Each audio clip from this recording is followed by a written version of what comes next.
சொல்லுங்க, என்ன பிரச்சனை? ஒன்னும் இல்ல சாமி, பசங்க வந்து பெரிய ஹோட்டல்ல சாப்பிடறது ஆசைப்பட்டாங்க சார். அதனால பெரிய ஹோட்டல்ல போகும்போது வாசல்ல நிக்க வச்சு துரத்தி அடிக்கிறாங்க சார். ஏன் சாமி, நாங்கள் என்ன பெரிய ஹோட்டல்ல சாப்பிட கொடுங்க சட்டமிட்டு இருக்குதா சாமி? சாமி நான் காசு வச்சுதான் நான் சாப்பிடுவோம் சாமி. சும்மா யாருக்கு கொடுப்போம் சாமி. பணம் வச்சுருந்தா போனோம் சாமி. பசங்க ஆசைப்பட்டதை நாங்கள் போனோம் சாமி. ஜெகநாதன்,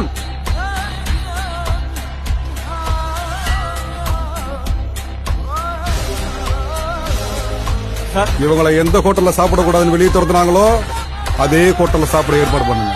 ஆனா ஒண்ணு சொல்லுங்க சார். சர்வர் சர்வ் பண்ணக்கூடாது. சரி, ஹோட்டல் ஓனர் தான் சர்வ் பண்ணணும். கண்டிப்பா சார்.